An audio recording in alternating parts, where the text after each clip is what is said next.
Hey, fans, welcome to the Shrewdness. I'm Prue, Dex and Chiz with me, as usual. We are in the last week, believe it or not, of our NFL preview for rookies and looking through the NFL draft and analyzing every NFL team by division to see which rookies may have an impact this year for your fantasy squad and for their NFL teams. This week, we are in the NFC West. I think we're going to kick it over to Dex to start us off. Tell us about the impact of the Arizona Cardinals. Woo! Try not to get out of breath. For my Guillotine league from Arizona. Want me to do like all of them at once, or should I space it out a All little? of them at once. Do the whole Just group. take a deep breath and see if you can get it all in one breath. Because you're kind of catching me off guard. I didn't do a lot of research for Arizona. So let me check my list here. Look at all the offensive impact players. Zero impact players drafted. No offensive players. None. Yeah, so I think we're done with Arizona. Good luck. The Bidwell clan did well. So that's one. One down, boys. They're planning on winning a lot of low-scoring games this year. That's right. That awesome 7-3, defense is going to get way better. Once. I'm just positive of it. All right. Let's go take two and dive into Seattle, a real team that drafted some offensive players. Oh, there we go. Right off the bat, I see some offense. Here we go. So here's what we got. So for impact rookies, again, we like to talk about when they make good choices to help your actual real fantasy assets. So the Seattle Seahawks took an offensive guard, their 18th pick overall, Gray Zabel from North Dakota. So again, he's not going to be anybody you draft, obviously. Going D2. Or actually, one double I think it's D1. Yeah, it's one. It's FCS. They're always playing like James Madison. FCS. They're in that kind of. They're in the circuit. 1AA FCS classification. That's it. But they're pretty decent, and they do well every year, and they generally produce pretty good linemen. So I think 2 years ago or last year, Denver Broncos got their guy, also from UND, the guy with no teeth. Blanking on, though. And then Tampa Bay, I think, got another one. So I know they've gotten a couple linemen put in the NFL recently.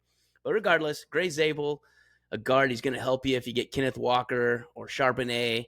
He's going to open up some holes and maybe give a little more time for Sam Darnold to make some magic happen. You never know.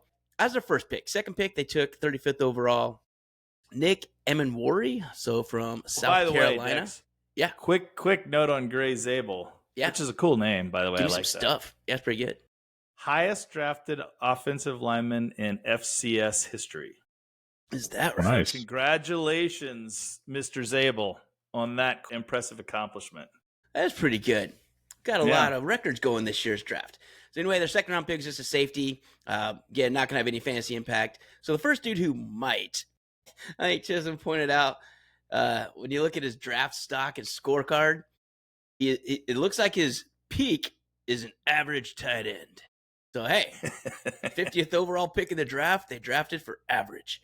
And not only average, but tight end Elijah Arroyo from Miami, he is big. So 6'5", 254. And I don't know, his stats look pedestrian. If only he had a better quarterback thrown to him last year. I mean, God, probably had some flub throwing him a rock. But 35 catches, 590 yards. He had 7 touchdowns, just under 17 yards per catch.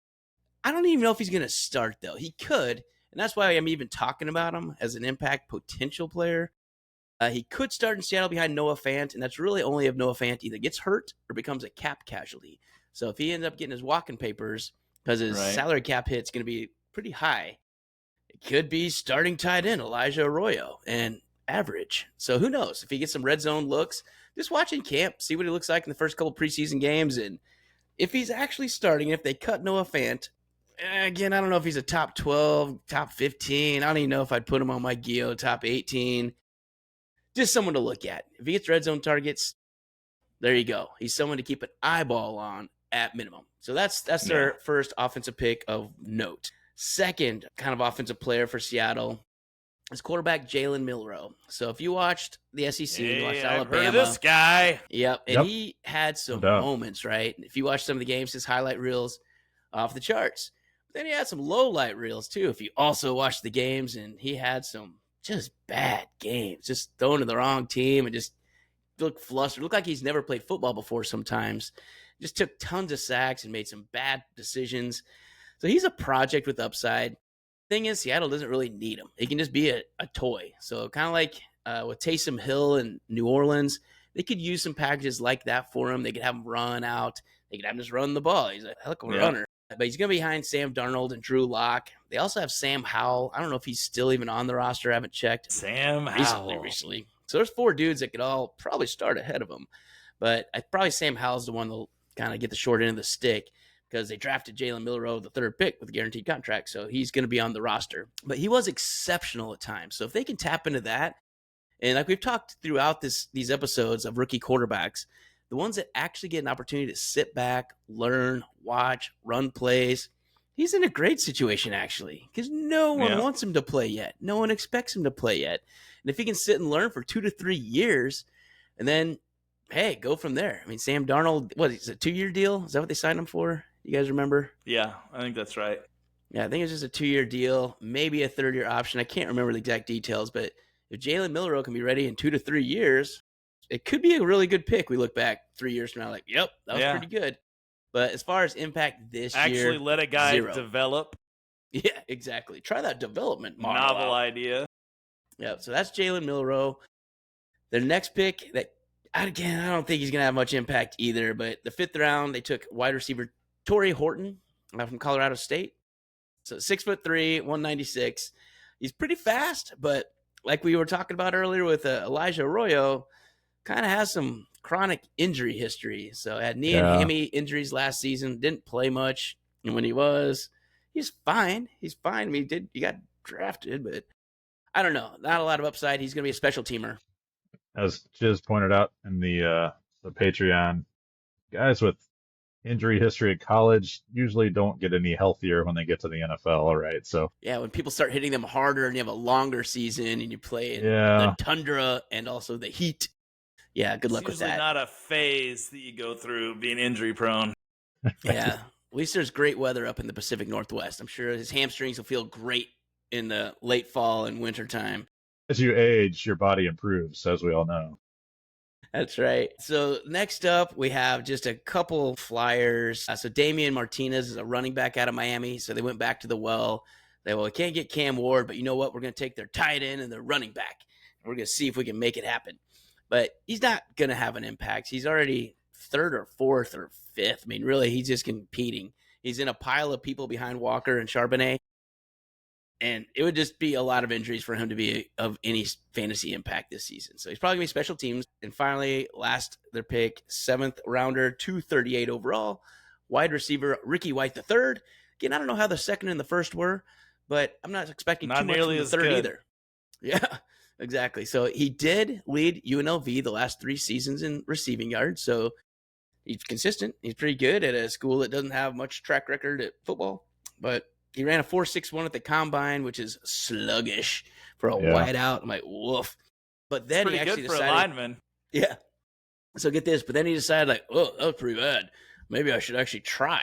So he got a speed and agility coach, and he brought it down to a 4.44. But my problem is Are you kidding me? No. Wow.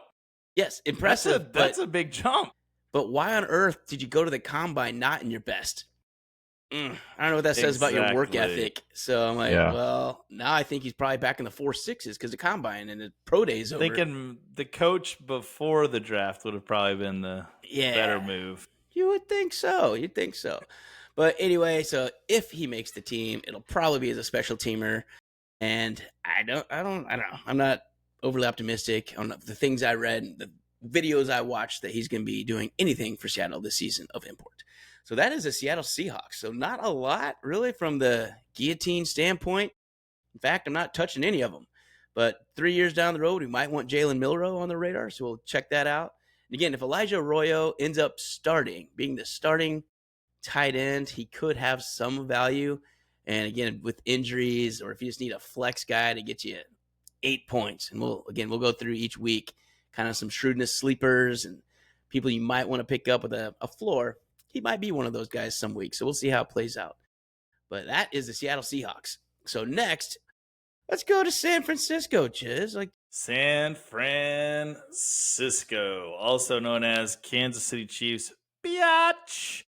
They followed the trend in the West of defense first. So they had 11 picks this year. 11 picks. Well, that's a lot. That's like Baltimore.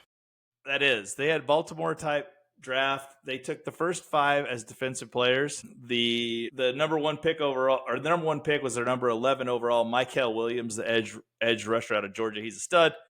It's going to be a nice pair for Nick Bosa. A little scary for offenses. So for everybody, something to keep in mind for sure. But they didn't pick offense until the 4th round, their 6th pick, and they took Jordan Watkins, wide receiver out of Ole Miss. The interesting thing about Jordan Watkins is the situation he's coming into. Okay, so you got Brandon Ayuk, who's coming off an ACL. Yeah. And now is looking like he's not going to be ready to start the season. You do have Juwan Jennings, who's in a contract year, so he's going to have something to play for. And then you've got Demarcus Robinson, who, by the way, is 30 years old now. And a bit mercurial. And yeah, very mercurial. He's facing a suspension to start the season. So this is a guy who I would normally not be super excited about. He's fast. He does have a lot of good experience against competition because he played for Ole Miss. But he's not extraordinarily big. He's 5'11". Actually, he's not big at all. 5'11" is not bad, though. It's not like 5'9". It's not bad for wide out. He's 196 5'8", pounds. 5'9". It's too short. But he does run a 4.3 40. So, and he's got some good run after the catch skills. He's not a guy I'd normally be that excited about. But given their situation to beginning the season, he could be someone who's fairly productive for them. If Ayuk doesn't play, he's really probably going to get the 3rd slot if he does anything in training camp. So somebody to keep your eye on, because Demarcus Robinson is probably going to be suspended. Another interesting guy, and there's no Debo this year too, so a spot opened up. Debo's gone. So right now you would say it's Juwan Jennings, Brandon Ayuk, Ricky Pearsall probably is your starting 3. Yeah. Yep. But Ayuk's probably not going to be ready. So then you'd say Demarcus Robinson, who's probably suspended. And then you go, maybe Jordan Watkins. So Jordan Watkins could be the 3 guy. And if nothing else, he's probably going to get some reps. So keep your eye on him for sure. The other interesting guy I wanted to point out that is in the wide receiver core, just for a little fun tidbit that you only get on the Shrewdness, Tariq Owens is on the squad. And if you're wondering who the hell, that would be Terrell Owens' son. No way. T.O.'s son, who went to Missouri State. Missouri State, where we grew up at the Shrewdness. No way. He played for 4 years at Missouri State and was taken as an undrafted free agent by San Francisco. So I don't think Tariq Owens is going to be playing any, but who knows? Maybe you check it out. Maybe you see how Tariq does if he makes the squad. I'm kind of interested to see if he makes the squad. His dad's obviously got a ton of history there, and it could be interesting. So right now he's listed in 4th string, so that's cuttable for sure. How did old Tariq do see. in college? He wasn't drafted. He had quite a pretty good career in college, especially for Missouri State, which is a notoriously horrible football program. 6'3", 200 pounds. He's got good size. Got a Terrell Owens body, right? He does. But if you look at his stats over the time that he's been there, he was academic honor roll 1 year, I see here. But over his time there, his best season, his senior season, he had 28 catches for 528 yards. Okay, That's a lot of yard per catch, though. That's like 20 yards a catch. Yeah. Yes, it's 18.9 a catch. He had 4 touchdowns, but they're not a real passing offense at Missouri State, as I know it. So they're not much of an offense. They're not much of an offense. Take away passing altogether, man. They don't do anything. But it's a fun little thing to think about Tariq Owens. So thought I'd bring that up. I guess someone to watch. There we go. In the 5th round, then they got a running back, and it was only a matter of time before they drafted a running back because their number 1 is Christian McCaffrey, who's incredible but breakable, and their number 2 what are you talking about? He is Iron Mike back there. He's Iron Mike. I'm sorry for bringing back the wounds of everyone who lost their fantasy league last year by drafting Christian McCaffrey. I picked him up when he was coming back. And then 2 weeks later, I was putting him on my cut list. That's right. For the second time. And then you go, well, who they got backing him up? The ultra durable Isaac Guerendo, who gets hurt every other week. Good for a few games. So all of a sudden, Jordan James could be in your mix. Okay, he's good too. He's a very good, interesting running back. I liked watching him in college. He's 5'9", 205, so he's a sturdy guy. He's not not tiny. He's not huge, but he's from solid. Oregon. Did you say that? Oregon Ducks, man. Oh yeah, sorry. It's a Dylan Gabriel-led offense, and he used him a lot. I watched Oregon play a lot. He's got the thing about this guy is his lower half is strong. Like he's definitely hard to take down. He changes directions really quickly. And so there's a lot to like about him. I could see this guy being a sleeper because of the injury situation. Absolutely. He could even get the backup job in camp. Because Guerendo is not like, it's not like, oh gosh, Isaac Guerendo, I got to draft that guy. Yeah, we got to clear a spot. Right. So I could very easily see him slotting in. So these two guys are guys that I'm interested in because I think they could be production guys because they're going to be on an offense that's going to put up some points. And I think, they're worth a look. After that, it gets a little slim. Yep. When you go later, they got Curtis Rourke, a quarterback from Indiana, who he played, I believe, his first 3 years at Ohio, if I remember correctly. And then he got an opportunity at Indiana. And he had a good year looks last year. Like a starting quarterback. He's the prototypical what you want to see from a starting quarterback. He doesn't panic. I like that about him. He's very calm in the game. He's just not phenomenal. I think his upside is a backup, and I think his upside is an average backup. But there's nothing wrong with that. Yeah, you have a long career to be an average backup. You could be, and he definitely has a chance. He's not guaranteed he's going to be the third. Right now, it's Brock Purdy, of course, and then Mac Jones is probably he's slated right now as their number 2. And Mac Jones, now come on now. I mean, speaking of average and not much skill and not very good and permanent backup, that is Mac Jones all day. I think this is a guy that's got a shot to be the backup, and you never know if you're the backup in the NFL, but he's not a fantasy relevant guy. Nah. And no one's going to be calling for him to replace Brock anytime soon. That's right. And then the last guy they took was another wide receiver out of Montana, small school. Another speedy, smallish guy, 5'11", 184 pounds, Junior Bergen. His biggest chance to show is going to be special teams. Could be depth. He's not going to be featured, and, he may return kicks. But overall, he's not a guy you're going to be drafting. And if they get to Junior Bergen, things have gone pretty wrong given the stable of receivers they had ahead of him. Yeah, because they could have had Tariq Owens. If Junior and Tariq are, running your X and Y plays, right? Woof. That means Curtis Rourke's probably playing too.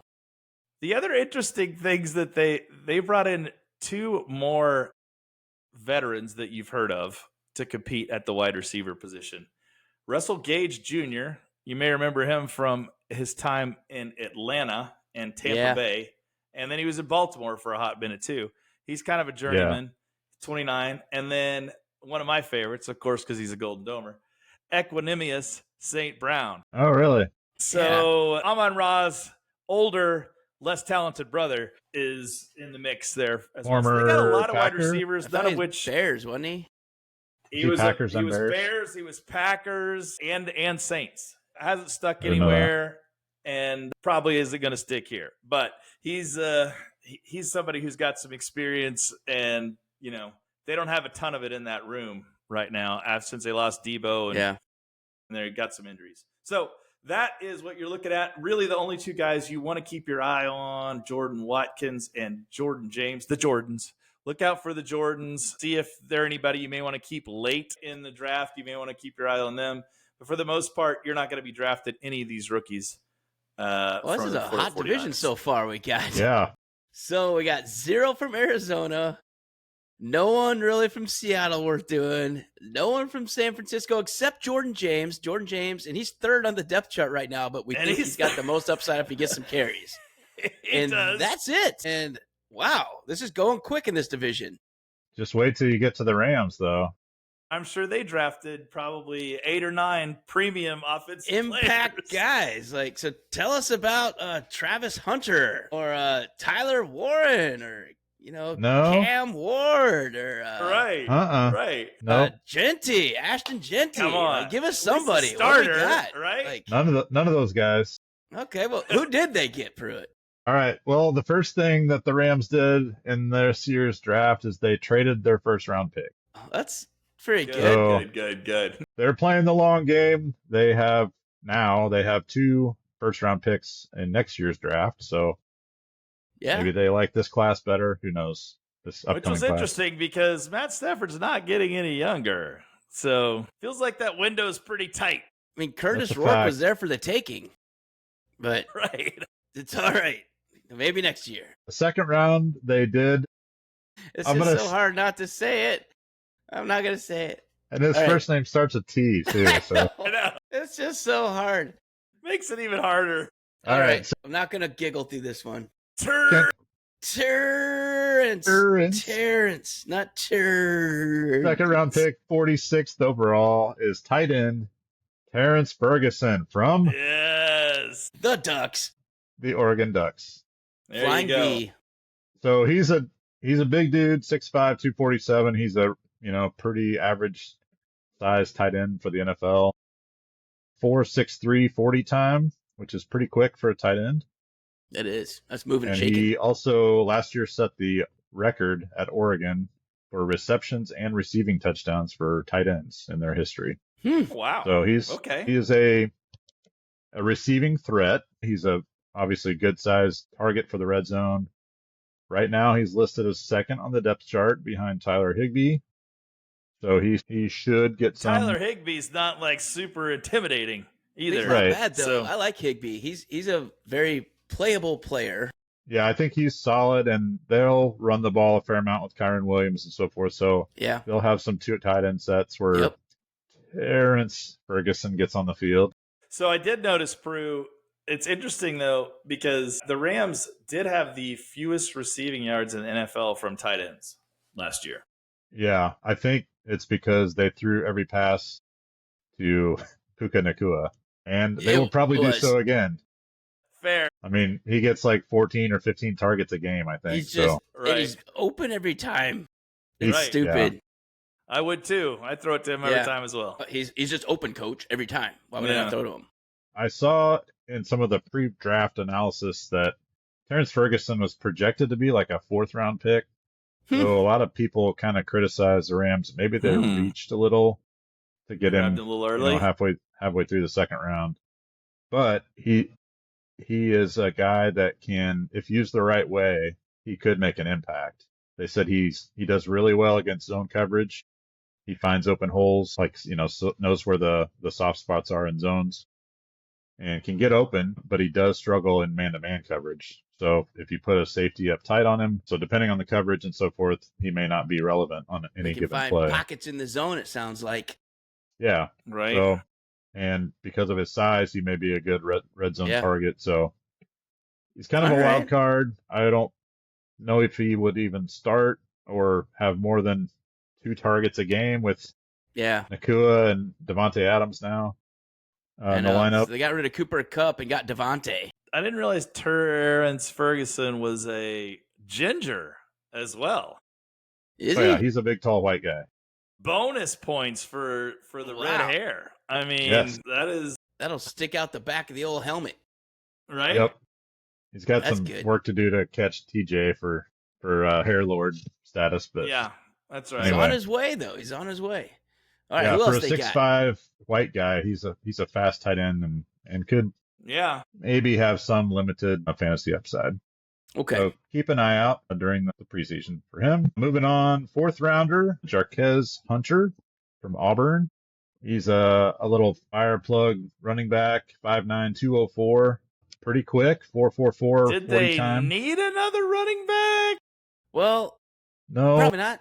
But can you ever have too many, says the San Francisco 49ers? I mean, don't they have Kyron Williams and Blake Corum and Cody Schrader and They do have Jarquez listed as third string right now. Oh, okay. But, They've already put him at third. But 1 and 2 are going to be really tough to catch, right? He's probably a distant third string behind Kyren Williams and Blake Corum. And I think we talked about in way back when last season's NFL shows about the snap counts for Kyren Williams, and that dude doesn't leave the field. He's not going to let him have a chance. He's like, nope. He had some weeks last year where he started kind of looking run down, though. Yeah. He kind of rallied back at the end and bumped you back up. If you weren't already cut, it is the NFL. Guillotine, if you weren't cut, he kind of rallied you back. But I think they do need to kind of give him some more breathers. And Blake Corums did start getting some more carries. And I think that's going to be a similar theme this year. But between the two of them, I don't see much room for anybody besides those two on the field. So I think he might be useful in a couple years, but probably not a fantasy consideration for 2025. Yeah, I found it to be a strange pick just because of their depth there. I mean, I get it, and maybe you think he's better than Ronnie Rivers and Cody Schrader, but I don't know. You got Kyren Williams and Blake Corum. Most teams are pretty giddy about those two backs. This was the 4th round pick, though. So at that point, right? Yeah, just looking for depth, and if that's the highest on the board at that time, I don't mind that. Yeah, I think too. He's a decent gadget type guy. He didn't catch a whole lot of passes, but basically, I mean, his senior year, every time he touched the ball, he got 6.5 yards. Jeez. And in the SEC, that's nothing to sneeze at. in the SEC. So that was significant. I thought that's pretty good. Finds a way to get positive yards every time he touches the ball. So you could do worse, but he's probably not going to be touching the ball very much this first year in the NFL. Gotcha. Yeah. So it's going to take injuries for us to see Jarquez on the field. Yep, probably. I think that's right.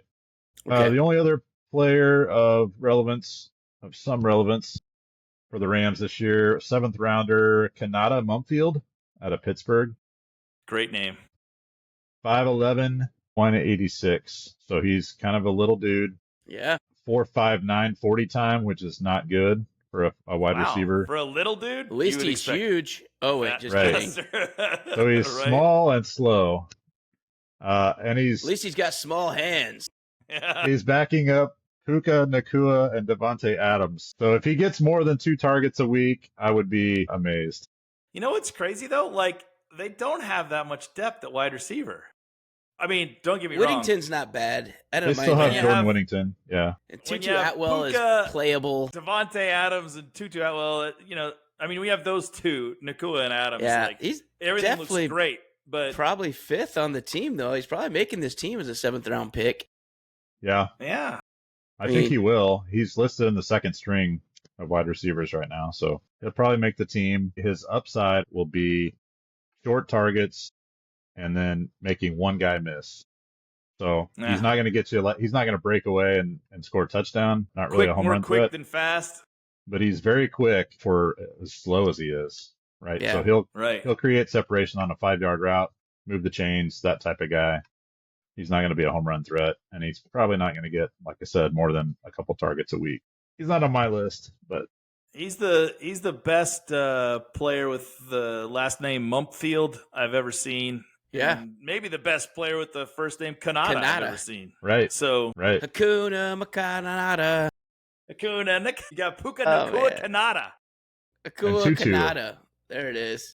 Tutu Kanata. Tutu. Puka. Dude, we do have the Lion King here. We got Hakuna, Kanata. We got Puka. Wasn't that the pig's name? Puka? I don't know. It's something like that. What's the pig's name? I'm going to look it up. Pumbaa. Pumbaa. And Timon. Look at us rally. Timon and Pumbaa. There it is. Yes. It's close to Puka. All right. Well, we've clearly gone off the rails. That's how impactful these rookies are in the NFC West. This is probably the worst division to look for your rookies. If you're like, I'm drafting a rookie for my fantasy team, don't look elsewhere. And I'm going to the NFC West. Yeah. And don't do it. Immediately look somewhere else. Look there and then look another direction. And that's going to be away weird. Quickly. Yeah, like I said, I mean, of the ones we talked about, honest to God, the only one that even remotely interests me is probably Jordan James. Because he's actually phenomenal in college. He's got a great build. He's in a great situation on a great team behind two guys that have injury track records. So Jordan James is kind of it, man. And maybe Jordan Watkins, like you were saying, for same situation. Jordan James leaves training camp as the number 2. Yeah, I mean, that's where I'm at too, I think. So anyway, so for Guillotine players out there, that's kind of our wrap for impact rookies across the league. So hopefully this helps with your draft prep. When you see these names you've never seen on a list before, you can go back, check out. We got shorts on a whole bunch of these, so if you just want to kind of go right into it. Otherwise, I think you can search right in our episodes on each division too if you want to. But other than that, next week, we're going to be starting into our player rankings. So we're getting to that time, fellas. It is draft time in about a month. I mean, it's going to be like, yeah, that's going to be where we're at. So we're going to get to the quarterbacks next week. Then we'll do running backs, wideouts, tight ends. I'll probably try and get those in. We're not going to be doing tight ends in 4 weeks. So we'll get all those in. And then we'll probably put up some rankings just overall, kind of what we think. It's going to be different. So these are Guillotine-specific rankings. So if you look at our list, like, what the hell are you guys doing? And we'll tell you why when we get to it. But we're looking for high floors, more consistency, less of this, man. You don't want the ups and downs. You want a 5-point guy who can get a 35-point week. We're going to have you more in the 15 to 22-point weeks if we can do it. That's right. So that's kind of what we're doing. We got a tutorial out there. So if you're like, I still don't know what the Guillotine is, you guys keep talking about it. Well, take a look at that tutorial. It'll tell you the difference between the normal traditional fantasy leagues and Guillotine and kind of what's different. We're going to be doing a couple more episodes on that as well, I hope. We'll get those out, kind of highlighting ways to score it, what you look for in players that's different from traditional fantasy and why. So we'll kind of try and get one of those episodes out as well. But our rankings are going to be our first and foremost. We're going to try and do those first for you. Might have a couple guests on. We'll see who wants to come on and help us out with that. But it's always a lot of fun when we do these. So other than that, I think that's all we need. Gents, anything else? Parting words before we head on out of this episode in this series. Hey, we're not far from football season, folks. Not far at all. Training camps open today, tomorrow. Like, they're all reporting. I don't think we said it earlier, but we do appreciate your support. Like, follow, and subscribe on all the social media stuff, and tune in next time. Like Dex said, we got a lot of stuff coming up that will help you in your fantasy drafts for Guillotine. All right. Well, gents, appreciate it. Thank you much. Looking forward to doing our rankings starting soon. All right. Till next week, everyone out there, stay shrewd.